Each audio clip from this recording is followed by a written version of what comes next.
This is KZSU, Stanford. Welcome to Entitled Opinions. My name is Robert Harrison, and we're coming to you from the Stanford campus.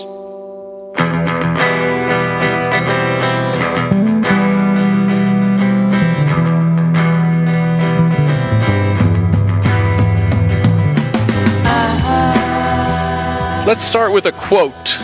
The consumption of all material, including the raw material man, is determined in a concealed way by the complete emptiness in which beings are suspended. This emptiness has to be filled up by the unconditional possibility of production, the production of everything. But the emptiness of being can never be filled up by the fullness of beings, especially when we don't experience it for what it is. The only way to escape this emptiness is to endlessly order and arrange beings so as to guarantee incessant, aimless activity. Wow. Let's repeat that. The consumption of all material, including the raw material man, is determined in a concealed way by the complete emptiness in which beings are suspended.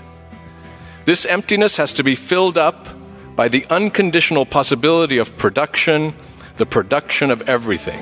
But the emptiness of being can never be filled up by the fullness of beings, especially when we don't experience it for what it is.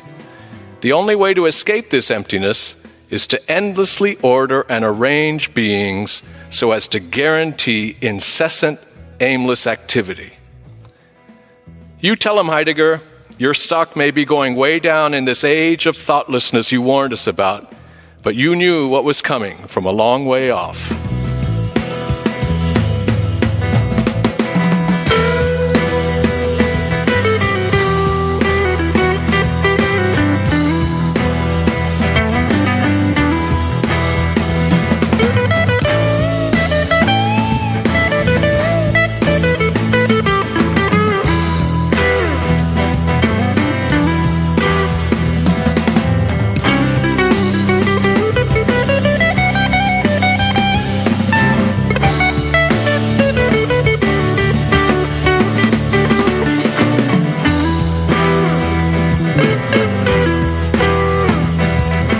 Longtime friend of Entitled Opinions, Thomas Sheehan, joins me in the studio today to talk about Martin Heidegger, who has a lot of airtime over the years on this program.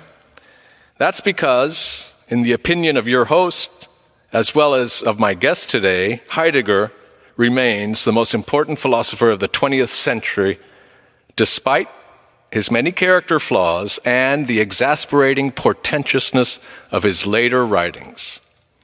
Now, personally, I would have said that Hannah Arendt is the most important philosopher of the 20th century, but she insisted that she was never a philosopher, and therefore I leave her out. And besides, she also came from the Heidegger matrix. Our show today is devoted to Martin Heidegger's thinking about technology, or more precisely, to what he called the essence of technology, or technicity. Heidegger liked to say the essence of technology is nothing technological. But if the essence of technology is not technological, what is it? Well, not so fast. First, some more quotes from Heidegger. In an interview with the German magazine Der Spiegel in 1961, Heidegger called all political movements of the 20th century, including National Socialism, communism, and democracy, halfway measures. Why? I quote, "Because I do not see in them any actual confrontation with the world of technology, inasmuch as behind them all, according to my view, stands the conception that technology, in its essence, is something that man holds within his own hands. In my opinion, this is not possible. Technology in its essence is something that man does not master by his own power." Spiegel. It is obvious that man is never a complete master of his tools, witness the case of the sorcerer's apprentice. But is it not a little too pessimistic to say we are not gaining mastery over this surely much greater tool that is modern technology? Heidegger. Pessimism, no. In the area of the reflection that I am attempting, pessimism and optimism are positions that don't go far enough. But above all, modern technicity is no tool and has nothing at all to do with tools. Spiegel. Why should we be so powerfully overwhelmed by technology that, Heidegger, I don't say we are overwhelmed by it, I say that up to the present we have not found a way to respond to the essence of technicity. Spiegel. But someone might object very naively, what must be mastered in this case? Everything is functioning, more and more electric power companies are being built, production is up, in highly technologized parts of the earth, people are well cared for, we are living in a state of prosperity. What really is lacking to us? Heidegger. Everything is functioning.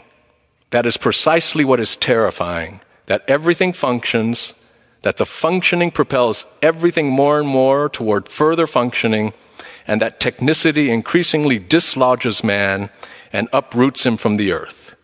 We do not need atomic bombs at all to uproot us. The uprooting of man is already here. All our relationships have become merely technical ones.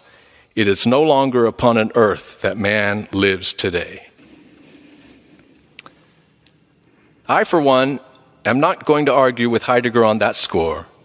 My guest Tom Sheehan might want to later in our show, but our first order of business today is to gain clarity about what Heidegger means by the essence of technology and the place his thinking about technology occupies in his philosophy as a whole. Tommaso, welcome back to Entitled Opinions. Thank you, Rob. We're going to devote most of our show, or much of our show today, to Heidegger's seminal essay, The Question Concerning Technology, because we both believe, I gather, that that essay occupies a very important place in Heidegger's thinking as a whole. So could I ask you to begin by sharing with us some of your thoughts about where and how this essay fits into Heidegger's entire project? I agree with you. Heidegger's reflections on technology are the heart of his work. They're also the shadow of his work. And finally, I think they show us the limit of what Heidegger can do, the limit of his work. His essay on technology is not a late afterthought, even though it comes in the 50s and following. It's not an application of his thought. It's not some cultural aside. It's the culmination of his thought, the reason why he did philosophy at all. And that's because the modern age of technology, in his view, obscures the one and only topic that interested him from the beginning to the end of his philosophy. It obscured, it virtually obliterated the radical finitude that's the source of what he calls Anwesen or Sein, the meaningful presence of things to human beings. So in The Question of Technology, the essay that you referenced it a while ago, we have the summation, I think, of the import of all of his writings from Sein und Zeit right up to his death in 1976. And by the same token, we have the utter limitation of his philosophy, what he was able to say, and given his starting point, what he couldn't say. And I suggest that we cover both topics in this discussion, because the Question of Technology essay both summarizes Heidegger and buries him. It gives us Heidegger at the limits of his greatness, and gives us the task that he refused to shoulder, that in fact he could not shoulder. All right. Well, let's save the fireworks of part two for a bit later in the show, and can you, first thing, what point in his career does he write this essay or deliver it as a talk? Well, Heidegger had been thinking about technology certainly from the early 20s, and then intensely during the 30s and 40s, and he finally gave expression to that thought in the 1950s. In the present case, in the fall of 1953 in Munich, where he delivered the lecture, The Question of Technology. The Bavarian Academy of Fine Arts, which was led by his friend Emil Praetorius, called him out of retirement. It was a retirement forced on him by the denazification process. Called him out of retirement to address a conference on art in the technological age. And Heidegger chose the title, The Question of Technology. That is, as you said correctly, the question not of technology so much as of the essence of technology. This is a philosophy of technology. Yeah. Well, yeah, certainly, if what Heidegger says in that Der Spiegel interview that I quoted from earlier, he claimed that when he was giving the lecture course that subsequently was published as Introduction to Metaphysics in English, and he spoke about the inner greatness of the National Socialist movement, he had that famous parentheses, which he said was its confrontation with planetary technicity. So I think that you're suggesting that he had been thinking about technology and technicity at least since the early 30s. Do you agree with that? I think since the early 20s. The early 20s. You know, it was his experience in World War I that was the real shock, I think, to him of what he would eventually call total mobilization with Ernst Jünger. And the 1930s was a time when, unfortunately, he saw Nazism as a political effort to confront global technology. And, of course, he was terribly wrong.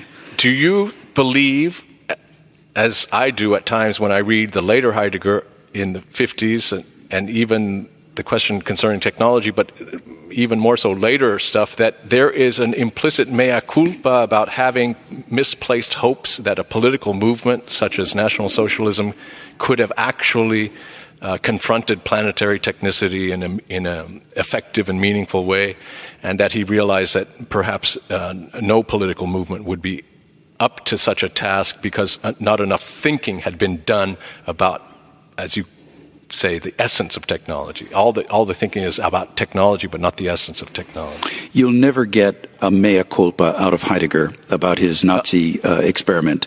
And if anything, the later writings on technology are his way of saying, I was right. I may have picked the wrong party, but I certainly got the problem right, which was global technology. Right.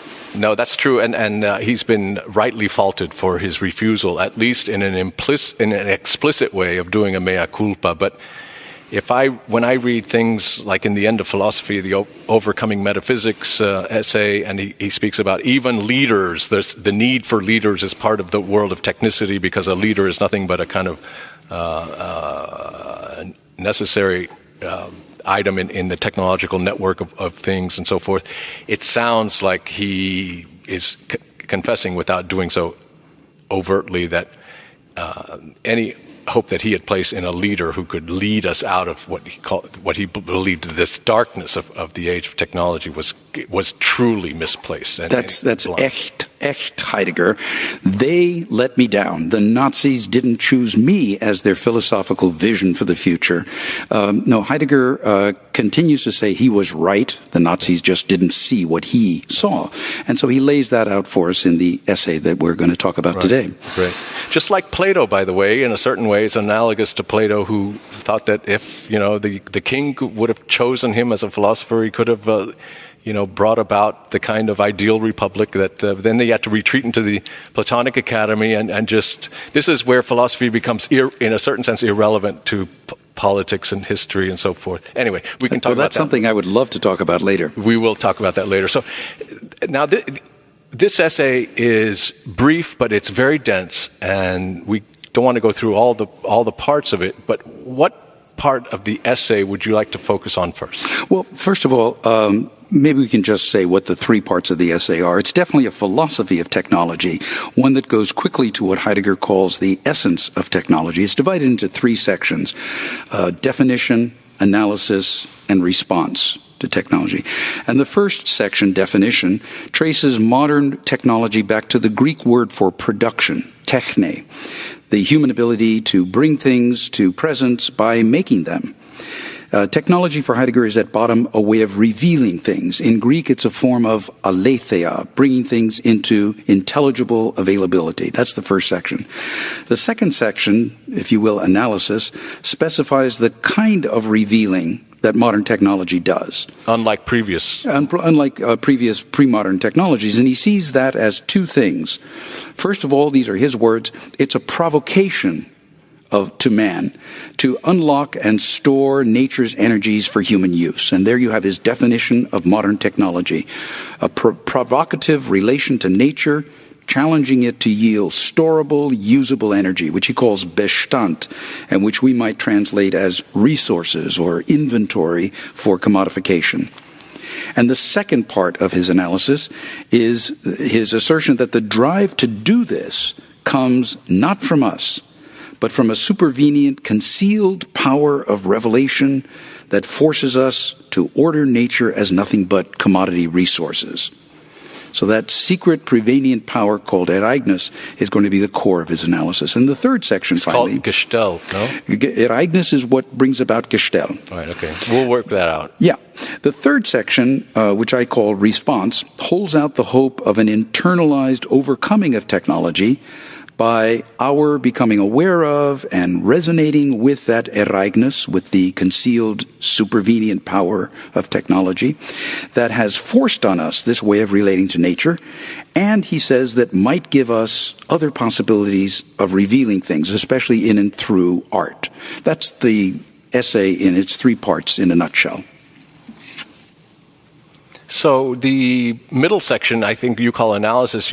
Would you feel comfortable calling it a kind of phenomenological analysis or some kind of phenomenological description that gets to the essence of technology? I would, Rob, call that the first part of the essay, a phenomenological description and definition of technology. Like a lot of Heidegger's work, those who know this essay only in English, in translation, and therefore only in Heidegger's coded language, can be forgiven for not following his Teutonic obscurities about destiny and the like. Because the essay, if cashed out correctly, begins with what you're calling a phenomenological description, but I think it stands in dire need of an interpretative translation, which we can try to work out here between us today. I think we can distinguish 4 moments in his treatment of technology. And those 4 moments would be, first, this phenomenological description of technology that you reference. Are you talking about modern technology or pre-modern? Always modern. Because the first section spends most of the time talking about the 4 Aristotelian causes, the fourfold causality, and trying to redefine our whole notion of what causality is. And that comes prior to his phenomenological description of modern technology. And then the second is the analytic unpacking of that phenomenon. Third, he looks for an etiology, a search for causation. What brought all of this about? And last, he gives us this protreptic, this exhortation about what we're going to do about technology. So you got, I think, 4 moves going on there. Phenomenological description, analysis, causation, and then the agenda that he wants to pursue. I think it'd be worth going through those steps. Well, we can go through them as long as we keep our sight also on what we consider the importance of his an analytic section of getting to the essence of modern technology and why our listeners should be interested in our going through all these moments of the essay, because it actually, at least I believe, that this is a part of Heidegger's thinking that has the most amount of pertinence for the kind of hyper-technological world that Heidegger himself could never have imagined, but we nonetheless kind of live in. So yes, of course. Yes, of course. The important thing is that we have to know what we're analyzing. Right. So we need to get this phenomenon of modern technology in front of us. And there I think Heidegger falls down, frankly, but we can talk about that later. He looks past machines. He looks past software, computers. He goes beyond all of what he calls the instrumental view of technology, where it's a means to an end, and focuses instead on technology as revelation, a way that we relate to nature. And when I say we, or man, for your audience, I needn't specify that I mean anthropos, man, not as the male of the species, but as human being. How man relates to nature in order to unlock its energies and store them for use. In another formulation, he says we command nature to our will, and we produce commodities. That, I think, is the core of his phenomenological description, thin though it is. Although he occasionally dresses it up, of course, with references to non-technological views of nature, the peasant versus mechanized agriculture, or the wooden bridge over the Rhine versus the hydroelectric plant, etc. But that's as far as he's going to go in describing this phenomenon that we're embedded in and situated in. And I think we have to call him out on that eventually. Then we move to what you're calling the analysis of that. Right. Well, I found it quaint rereading the essay that the hydroelectric plant on the Rhine is his notion of this new, absolutely almost demonic new technology, whereas for us it's still it's become a quaint sort of antiquated technology. Nevertheless, even though he might be poor in his examples and he might not be bringing onto the table a bunch of other kinds of examples of technology, I think that what he manages to do in that next section that you're referring to is the breakthrough. And here's the catch in the analysis, the second step, if you will. In Heidegger's view, this mode of revealing things today in modern technology is not of our doing. Okay, hold on, Tom, if you don't mind my interrupting, because some of our listeners, most of our listeners might not have read the essay or not read it in a long time. This mode of revealing can sound completely elusive to some listeners, but he points out that, so for example, if you're going into the fields in order to find oil or find minerals or something under the earth, all of a sudden what had revealed itself as a field for cultivation now shows itself to the human viewer as a potential deposit for raw material, minerals or so forth. If you look at the Rhine River now as a power supply for water supply for electricity, now all of a sudden this phenomenon reveals itself in a way that is very different than how it had revealed itself before. So this connection between technology and revelation is something he gives some examples for, which I personally find quite compelling, because it's true that if a land surveyor goes into the country to find out how he can build some massive development of a hotel or something of that sort, he's going to look at that land is going to reveal itself very differently than if an artist goes in there and tries to give an impressionistic rendition of the landscape. So revelation is not the consequence of, but it's part of how something appears to you, given either what use you want to make of it or what purpose you have in approaching it in the first place. That's an excellent filling out of the phenomenological description. And then in the analysis, enter the philosopher. And here's his point. This mode of revealing things, of having things present, is not something that we do. It has nothing to do with human decisions that have been taken over the last 200 years. It's instead mysteriously visited upon us as our way of being in the 20th and 21st century. Goodbye, human agency. The essence of technology, that which explains why we're ultimately caught up in what you just described, is given to us from beyond ourselves. He calls this beyond the essence of technology. He calls it, in German, it's a Geschick, a dispensation to us of our current fate, not something that we've brought upon ourselves. So the essence of technology is not of human doing. That's the important pin that holds together his entire thesis. Then he goes into why that's the case. That would be the causation, the etiology of that. And here we get to the real heart of the essay. He's talking about a supervenient, dispensing power that has thrust modern technology upon us, and he says it's intrinsically hidden from us. We can't explain it. We cannot explain this. Tom, can I ask us to backtrack a little bit? Sure. Because it sounds like you want to skip over the whole concept of Gestell, which I think it would be useful for our listeners to unpack a little bit some of the main concepts that you went through very quickly there, like the Bestand and Gestell. Those are two very important words. Can we at least flesh out what he means by those things before we talk about how he, in your view, leaves us agents without agency? Right. Heidegger's view of the history of philosophy, the history of Western culture, is divided into what he calls epochs. And these are frameworks of meaning. You just described two of them. The land developer coming, or the man looking for oil, versus the peasant farmer cultivating the things. These are two frameworks of meaning. And the framework of meaning in which we're operating today, when things are given to us as commodities, he calls in German Gestell, which is it's usually translated as framework, but that's too vague. It's an imposition upon nature that we make. That's what Gestellen would mean, imposing ourselves upon nature to withdraw resources from it for our own use. And the word for resources, the way we treat things inside of the epic of the Gestell, or imposition, is called Bestand. And for me, the best translation of that would be commodities, things that we can use, store, inventorize, and use. So that's the overarching view that touches on the two words that you mentioned, Gestell and Bestand. And again, he calls these dispensations. That's another name for epochs of meaning, because we did not produce them. It was not our economy. It was not our society. No, I understand that. That's the last part. The translation of Bestand as commodity is fine. I like that.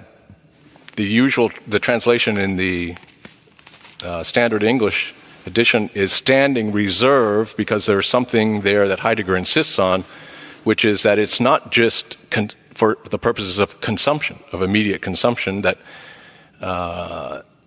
the essence of modern technology, which challenges or provokes the earth, is something that we extract not in order to consume only, but to put on in stockpiling for eventual use, consumption, consumption, and then this consumption becomes the motivation for endless production and activity, and that there's a way in which the emptiness of being that I referenced at the beginning of the talk, that there's a way in which this ceaseless activity might be one of the motivating principles. But regardless of that, it's the idea of the putting things in a kind of stockpile for eventual consumption, and that this is how things are revealed.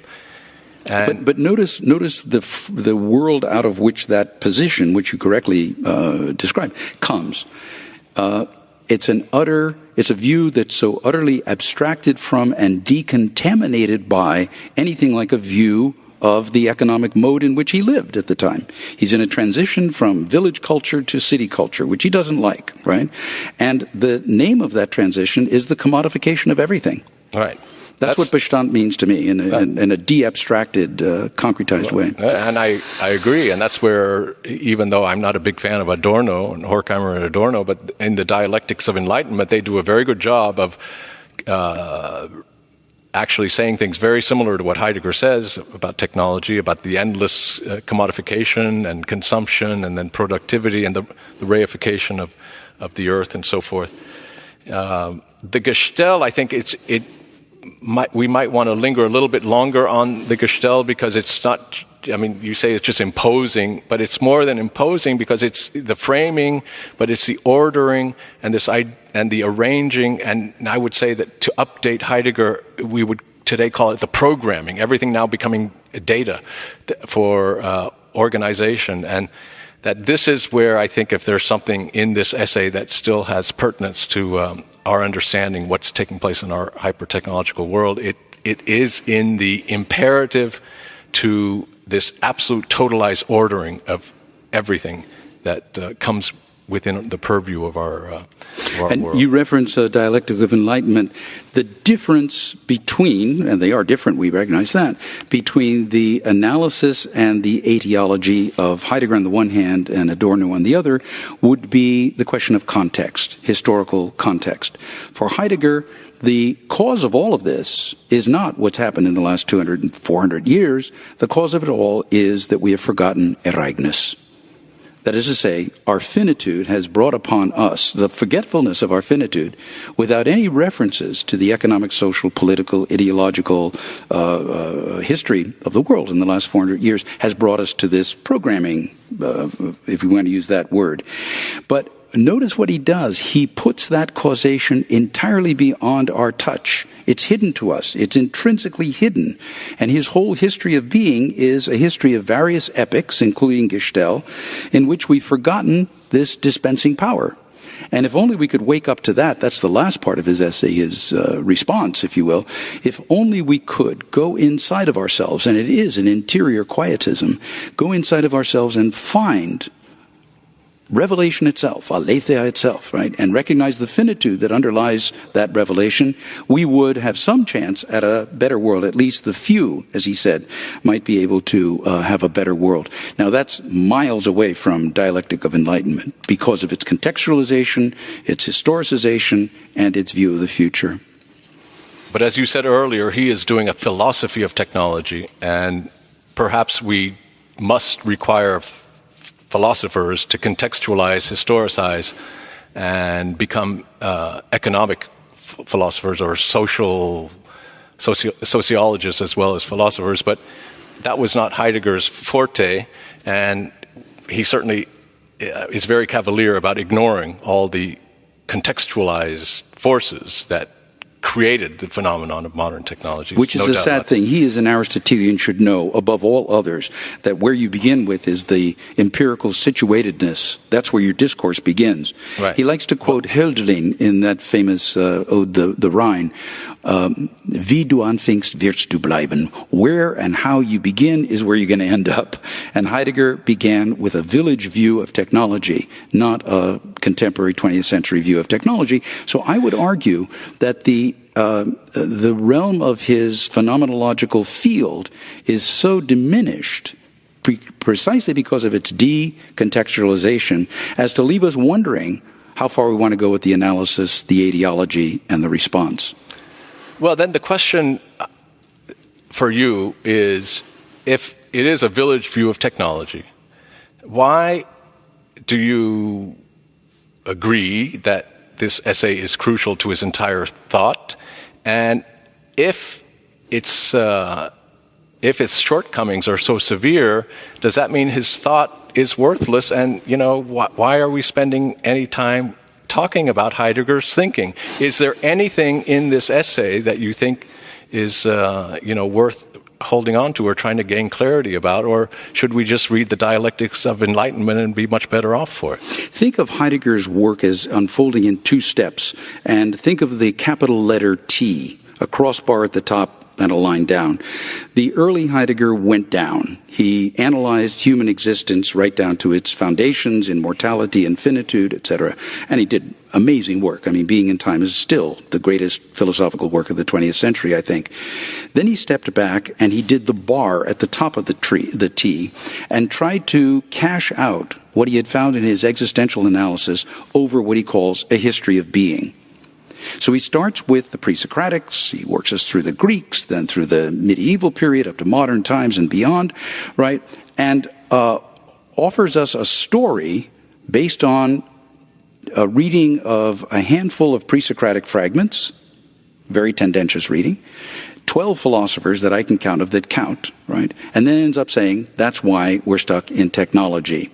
I think that he shot himself in the foot. He oversold his real achievement, which was the deconstructive reading that is Being in Time, by trying to cash it out over a history of philosophy.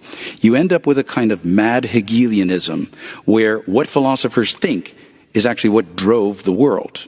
And that's what we come up with in Heidegger's reading. So I really would call into question. Rorty says that the whole import of Heidegger's philosophy lies in his history of philosophy, and I think that's dead wrong. Weakest part of his work. I'm still trying to find out, I'd like you to say something to our listeners about those who may be all too happy and eager to write Heidegger off, not bother going to the effort to find out what he was, what his philosophy was, dismiss him because of his political engagement with the Nazi Party and so forth. And I know a lot of people who would just love to hear Tom Sheehan say, don't bother with it. He's not worth it. He just shot himself in the foot, and he gives us this whole, narrative story, which is based on tendentious readings of pre-Socratic fragments of philosophy. Why have you spent so much of your adult life coming to terms with this thinker? And do you think that beyond being in Time and the early stuff, that we should just write him up? Is that just to be thrown out of the corpus, or are we going to be like Bert Dreyfus, who, in a certain way, is actually very compelling? He says he takes from Heidegger what he needs and what he wants, and he leaves all the rest aside. And you could take the essay concerning technology, leave aside the whole history of being, that's part 3, and just I find in that middle section of, about standing reserve and Gestell, that's all I need from it. I don't need the dispensation of being but is there anything after 1929, 1930 that you find salvageable in his corpus? That's a very good question. What exactly is usable of Heidegger? What is the future of Heidegger? The Heidegger wave has crashed on the shore, let's face it. Nobody talks being anymore, except Heideggerians. I just came back from a Heidegger conference where, having painted themselves into a corner, Heideggerians talk to nobody but themselves, and have no discourse with anybody beyond pragmatists, analysts, you name it, because those people have missed the boat. In fact, the other day, a humanist on campus said to me, and I think it goes to the heart of the Heidegger matter, said, quote, "The discourse of meaning is dead." And I think he may be right. In fact, sometimes I fear he's right. But if that's true, then here comes Heidegger now. The whole university is dead.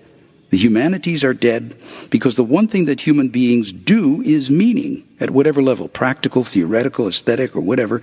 And the university's in the business of sorting out the kinds of meaning, and then from Jane Austen to quantum mechanics for that matter, and then providing a critique of that. Now, Heidegger's real contribution is to have given us the means for writing up that critique, for reading that even into the future.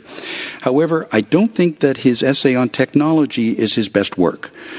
Just as I feel while we can learn a lot about Aristotle and about Kant and about his readings of Hegel and so on, we learn a lot from Heidegger in the history of philosophy. I do, at least, and have spent my career doing that, in effect. What I think is wrong is the framework in which he puts that, from the pre-Socratics, again, a very tendentious reading of about 7 fragments from the pre-Socratics, right, that nobody agrees with, up to technology. I think what we ought to do is bracket that, learn from Heidegger what we can, and apply it to our modern situation. But for that, here's what we can also learn from him. We need to critique Heidegger, find out where the limits of his methodology were, and then start from there. And I have some things to say about that. I'm sure you do as well. What we can learn from the failure of the Heideggerian efforts in the essay on technology.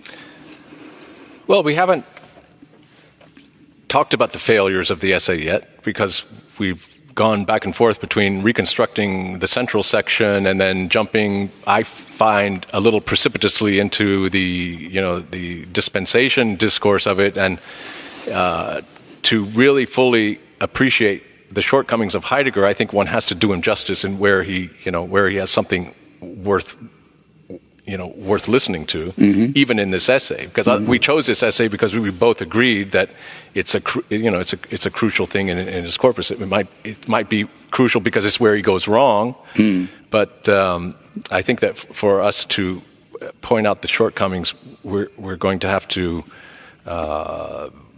maybe find out what in this essay actually exists independently of his theory of the history of being.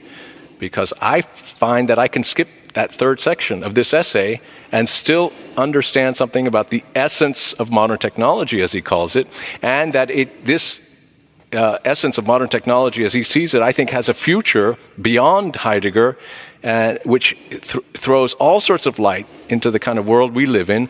The same way I would use by analogy, Darwin comes up with a theory of evolution and of random variation without knowing anything about modern DNA and genetic, but at which, when discovered, confirmed his theory about genetic variation. And I think the kind of world of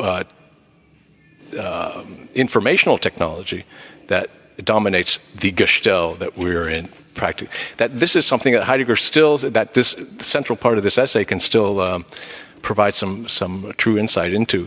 So therefore, is it necessary to buy into the whole story of the history of being in order to retrieve some really valuable insights from the essay?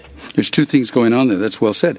The real core of the essay, if we want to get to the essence of technology, is what I call his original sin story.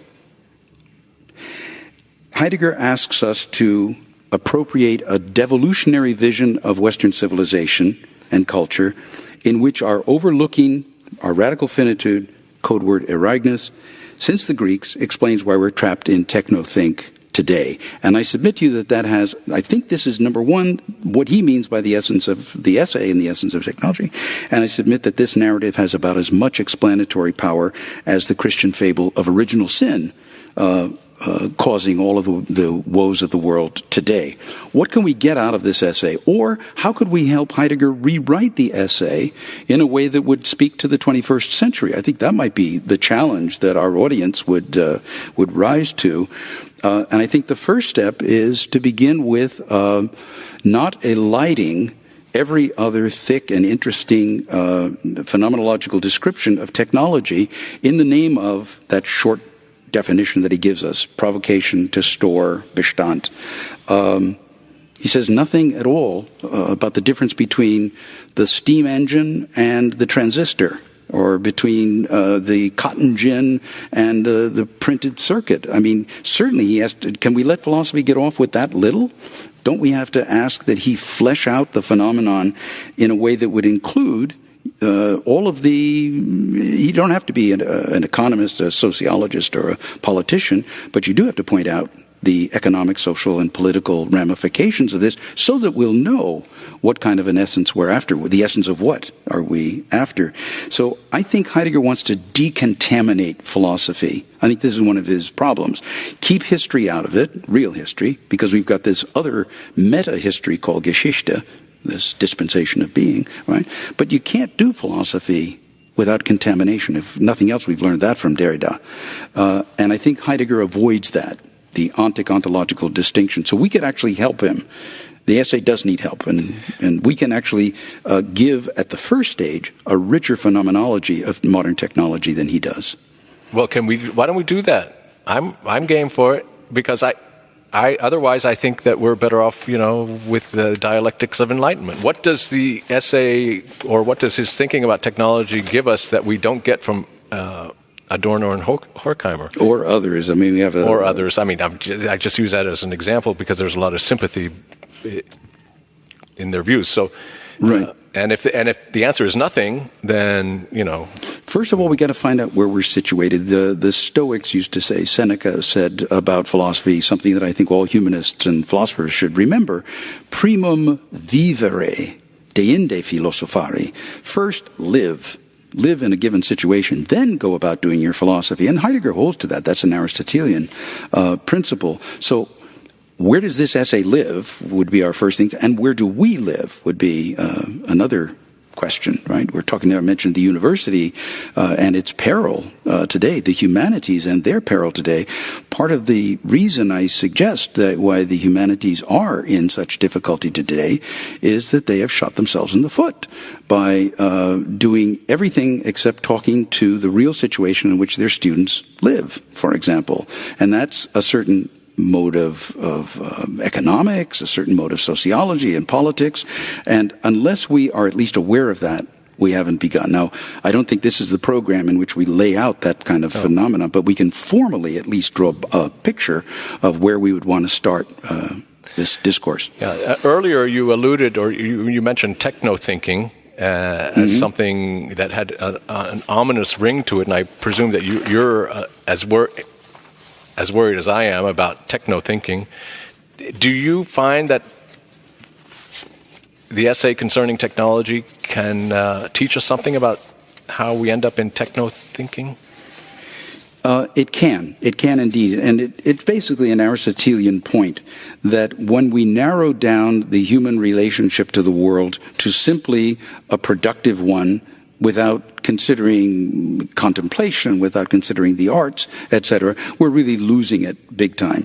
I was just looking a moment ago for just some data on what's going on with people who live by their computers. I mean, it turns out that we have thousands of tweet experiences a day, if we're not thousands, hundreds of tweet experiences a day that are really changing the way we think about things, right, focusing our attention and so on. That's something that we really should worry about as academics, right? But broader yet, it's a challenge to me, and I don't have the answer. I want to know what has humanities simply become a job program for humanists? It's a way of employing ourselves. It's a way of having something to say, publishing articles. Or what is it that we want to leave with our students? What kind of questions? What kind of critical stance do we want to leave with them? I couldn't agree more. I couldn't agree more. And I would expect that you would agree with me that one of the purposes or vocations is to awaken thinking. Mm-hmm. Mm-hmm. Regardless of what direction it may take later, and then the humanists may also want to be the shepherding of the direction of the thinking. But to awaken thinking is a far more difficult task, I find, these days than it was when I began this profession a few decades ago. And I think that technology has a lot to do with that. Heidegger has a famous sentence that he uttered in 1952, which has, in a sense, haunted him since. It was in a series of lectures that were published as What Calls for Thinking, or something like that. And his famous sentence was, "Science doesn't think." And of course, by think, he meant contemplate the origins of meaning. Contemplate Ereignis. And indeed, science doesn't do that. It does wonderful things, but not that. We'll leave that part to Heidegger. But I think we'd be running down the sciences and the students that we have at Stanford if we didn't think that there was serious critical thinking going on in economics and in sociology, in the sciences and physics and all the STEM disciplines. I think Heideggerians in particular think that they own thinking, when what they're really talking about is a very high-level, rarefied vision of the contemplation of the origin of being. Well, the Heideggerian thinking, when it's talking between themselves and reproducing the language of the master, that's not thinking in the way I tried to practice it on this show, regardless of what topic is under discussion. But what I would call I think even Heidegger might call it reflective thinking. Mm-hmm. He doesn't use reflective, meditative thinking, but that's not necessarily. There is a certain kind of philosophical reflection that can be brought to bear on everything. And it doesn't have to be on the origin of being, and so it can be on the sciences, on human behavior, on the arts, and computers and so forth. See, that's maybe a limitation. I talk about we want to give Heidegger his due and also recognize his limitations. Heidegger's philosophy as a whole, 102 volumes of the Gesamtausgabe eventually, Heidegger's philosophy is like Aristotle's philosophy, Aristotle's metaphysics, without an ethics, without a politics, without a rhetoric. Heidegger just never wanted to touch. That's what I call his decontamination feelings, right? If Heidegger had given us something like the beginnings of a social theory, we can get that out of Heideggerians like Jean-Luc Nancy, who begin to try to develop what Mitsein would mean and democracy, etc. We might have something to go on. We might have the beginnings of an ethics. But when Heidegger was asked specifically whether his philosophy could tolerate or lead to an ethics, he quoted Heraclitus, ethos anthropodaimon, which means the ethos of man, the place where man dwells, is the mystery, meaning that mystery of thinking. So, and that's why for me Hannah Arendt is the real thinker of the 20th century, because she learned her philosophy from Heidegger and then went and did a different kind of philosophy, it's not even political philosophy, but she takes the Mitsein, she takes being in the world and gives it that concrete contextualization that I agree with you is utterly absent in the Heidegger corpus, but sometimes I like to breathe that completely rarefied air every now and then of the Heideggerian decontaminated sphere. I think that what we get when we get the decontamination is the end of human agency in Heidegger. Heidegger doesn't want to touch the question of human agency. So we've left out history, real history. We've left out human agency. We've left out a rich, thick, interesting sensorium of what technology is. And what we end up with, this is the saddest part, I think, of his whole philosophy, is we end up with this interiorized quietism, which basically gives up, walks away, and says we must cultivate some inner connection with revelation.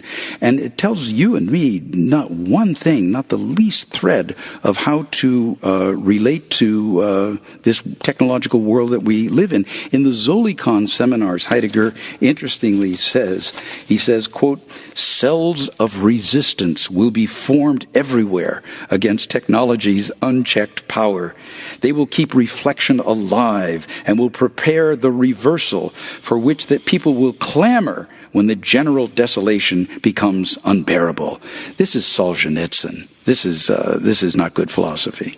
Yeah. Don't you think that what you've pointed out as this decontaminated Heidegger, this insistence on a decontamination, has to have something to do with the misadventures that he experienced with Nazism? Because in Being in Time, it seems like a very aggressive call to engagement, to agency, being responsible for your own death, being responsible for your choices, doing it authentically, not inauthentically, and then also historicity is becoming historical and choosing your thing. And then he does act, for better or for worse, and it's a disaster. When he becomes rector of the Marburg University, and then the Nazi debacle and so forth, and then I think he was traumatized, and he was not going to go near history. No, he's not going to go near the notion of agency, and I think that he had been, profoundly defeated in that regard. Yeah, I mean, there is a story, no doubt apocryphal, of a student coming out of his class saying, using Heidegger's language, I'm resolved, but I don't know if it means I should read the Pre-Socratics or join the Nazi Party, but resolved I am. And this is wonderful work that he did. I mean, I think Heidegger is like the Feuerbach of ontotheology. To go to a certain reading of Feuerbach. Here comes Hegel. He's put together the Christian Greek synthesis of metaphysics, right? And it's all about this unfolding of a spirit. It's almost a divine spirit. And along comes Feuerbach, and in his Principles of the Philosophy of the Future says the whole purpose of modern philosophy is to turn theology into anthropology. An interesting perspective, right? Heidegger comes along and says, in a devolution of ontotheology, this search for God as the basis of all being and reality, etc., and Heidegger comes along and says, let me rub your nose in finitude. Yeah. But when he does that, and he does it brilliantly, I mean, he also puts an end to a certain project. And his project, in effect, is over by the time he leaves Marburg, I will maintain. I mean, that's a pretty radical statement. That's 1928, etc. He'd done his work. And after that, he really has, because he has no ethics, he really has very little to say about what we're going to do from here on in. And yet, desperately, that's what we need. We need some sort of radical, what did you put it, reflective thinking upon things, which we're going to get by analyzing the economic, the social, the political, the ideological order, and that's where I want the humanities to exercise their power. Well, we did a show just last week on Kafka, and I quoted Hannah Arendt on Kafka saying that when governments turn into administration and when laws become arbitrary dictates, then you have this Kafkaesque, nightmarish world that is under representation there in the work. Yeah. Now, when we talk about governments becoming administration, or when we talk about a university becoming this kind of ascendancy that administration is having in every sector of our cultural, social, and economic lives, is something that I find that Heidegger, opened up a path to thinking about how technicity is the transmutation of things into a kind of hyper-administrative, what he calls, the endless ordering, arranging, and programming of everything. And you're talking about the fate of the humanities, and I know that you even have people dear to you who are worried and about online education and the way that it's not out of the realm of possibility that very shortly the university can become a place where you have students and administrators, and the whole professoriate can gradually disappear, be narrowed down because of this technology that makes it possible, for one professor to service hundreds of thousands of consumers, namely students. You brought up two very interesting points. One, administration, the other, MOOCs, as they're called, massive open online courses and that kind of thing. Let me introduce something here that I think applies to both of those. Whatever we think of MOOCs, and I have great reservations about MOOCs, we have to look at the other side of the ledger and look at those students coming out of our universities with $200,000 debts, right? Mom and dad and they have paid, and they've got $200,000 debts. Here comes a solution that we may have great reservations about. It says we can cut that to a third, at least, by having you work at home and so on, with all of the deleterious consequences that you referred to. So I'm introducing economics into that discourse. Let me introduce that into the question of administration. I think that the emphasis on administration may be, let me at least introduce a different perspective. The nation state is dead. Capital has won. The globe doesn't care what nation state you're from or who's taxing you. Its capital is elsewhere. And I think we have to seriously consider that administration, governance, is not what's at stake. I mean, we've got the Republican Party doing its very best to roll back the 20th century. All the gains made in social democracy in the 20th century, they would rather put on the chopping block. Unless we look at as Heidegger did not, this is the point I'm coming to, as Heidegger did not, unless we look at the economic situation, I think we're blowing smoke. There's you'll be interested in purchasing this for $595. There's a new Heidegger concordance coming out that lists every word in Heidegger's vocabulary from A to Z and the volume and page on which it is printed. I happen to have a copy of this. And I was looking up the letter K in Heidegger's concordance, and there is an entry for Kampf Dasein, the struggle over Dasein. Next entry, categorial. Mm-hmm. In between would have come the word Kapitalismus, which he has such an neuralgic reaction to, never mentioned once in Heidegger's discourse. Right. Well, it's certainly something that has to be taken into consideration, but I think capitalism and a hyper-capitalism is imminently you can conjugate it with his whole philosophy of technology, and in fact, it's almost there without him ever mentioning it, because it's endless consumption and the frenzy, and it goes very well with what Marx said about capitalism is that which uproots every settled society in the world, and it thrives on uprootedness and rootlessness, because by destabilizing the world, it serves its own purposes.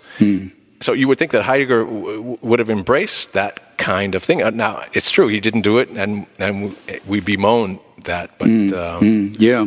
We even have a name now, a nickname for the inevitability of this thing that he never talked about. It's called TINA. T-I-N-A, there is no alternative. That's the mantra of capital, neoliberal capital the world over. Give me an alternative. And he's right in this regard, that this juggernaut is moving without any real human agency we can trace it to. It's a generic human agency of profit. But we're the ones that are losers for it. I wish he had, as you suggest, conjugated his discourse on this with that with something about that. Instead, what we get is Solzhenitsyn saying, if we could only go back to the Russian Orthodox Church, we'd all be better off. Heidegger saying, if we could only remember our finitude, we'd be better off.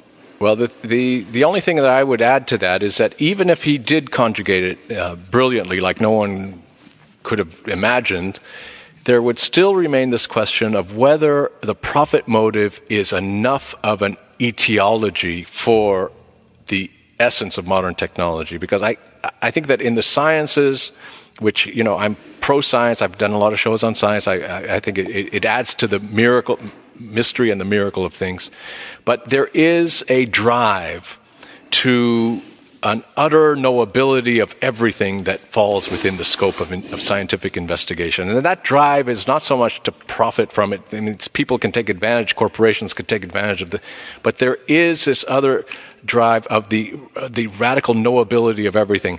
And that seems to be a compulsion that even scientists themselves and science as a whole does not master. It does seem to be kind of faded, if you want to use that term. Right. This is the first sentence of Aristotle's Metaphysics. The human being by nature is this desire, or regontai in Greek, to know. However, I maintain that's the proof of human finitude, because we'll never get our hands around everything. In any case, the failure to conjugate Heidegger's analysis and questions of economics gives us a task for the future. For sure. And that's what the university might and should maybe turn its attention to. Hear, hear. There you go. Tommaso, thanks for coming back on to Entitled Opinions to speak to us about Heidegger. We've been speaking with Professor Thomas Sheehan from the Department of Religious Studies here, authored endless articles and books on Heidegger. So we will continue this again sometime in the future, because I get all sorts of emails, for more Heidegger, and I'm always happy to oblige that. I'm Robert Harrison for Entitled Opinions. Thanks for listening.